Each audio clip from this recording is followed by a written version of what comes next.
Hi friends. చాలా మందికి ఈ జిప్ అనే ఫంక్షన్ పైథాన్‌లో చాలా కన్‌ఫ్యూజ్ ఉంటది. ఈరోజు ఈ జిప్ ఫంక్షన్ ఏంటో చాలా ఈజీగా తెలుసుకుందారు. సో, జనరల్‌గా జిప్ ఫంక్షన్ అనేది మనం ఎక్కడ యూజ్ చేస్తారో ఫస్ట్ తెలుసుకుందాం.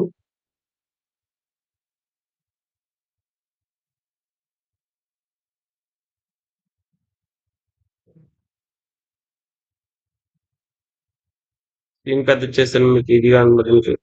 ఫస్ట్ ఒక లిస్ట్ తీసుకుందాం. లిస్ట్ నేమ్ ఏంటంటే ఏ ఈక్వల్ టు 1, 2, 3.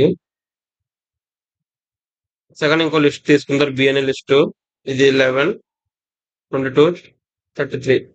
సో, ఇప్పుడు జిప్ అనే ఫంక్షన్ యూజ్ చేస్తారనమాట ఇక్కడ. సో, జిప్ అనే ఫంక్షన్ ఎట్లా యూజ్ చేస్తారంటే జిప్ అంటే ఏం చేస్తారంటే 2 ఐట్రిబుల్‌ని కలుపుద్దనమాట. అంటే ఐట్రిబుల్ అంటే లిస్ట్ కానీ, టుపుల్ కానీ ఇటువంటి ఆటిలిని 2 ఆటిలిని కలుపుద్ది.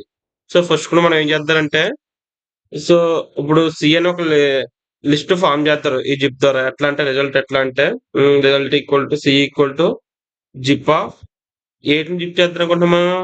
ఏ, బిని జిప్ చేద్దామనుకుంటున్నాం. So, B. సో, ఇప్పుడు దీన్ని ప్రింట్ చేసి చూద్దురు చూడండి. ప్రింట్ లిస్ట్ ఆఫ్ మనకి వచ్చిన రిజల్ట్ లిస్ట్ ఫార్మాట్ రాగానే లిస్ట్ ఆఫ్ సి పెట్టుకున్నాం. సో, ఇప్పుడు మనం దీన్ని రన్ చేద్దాం కోడ్‌ని. చూసారా ఇక్కడ జిప్ అయింది.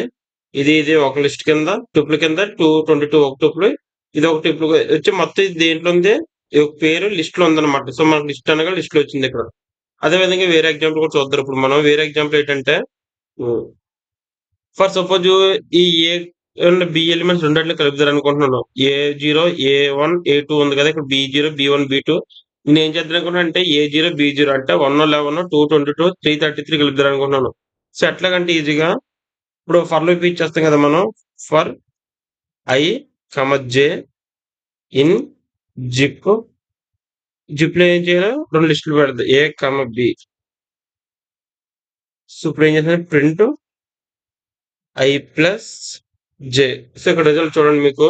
ఈ 111 యాడ్ అవుద్ది, 222 అండ్ 333 యాడ్ వస్తుంది అనమాట మన రిజల్ట్. చూసారా? 111 12 222 24 333 36. సో ఇదన్నమాట మన జిప్ ఫైల్ యొక్క అదే జిప్ యొక్క ఇంపార్టెన్స్.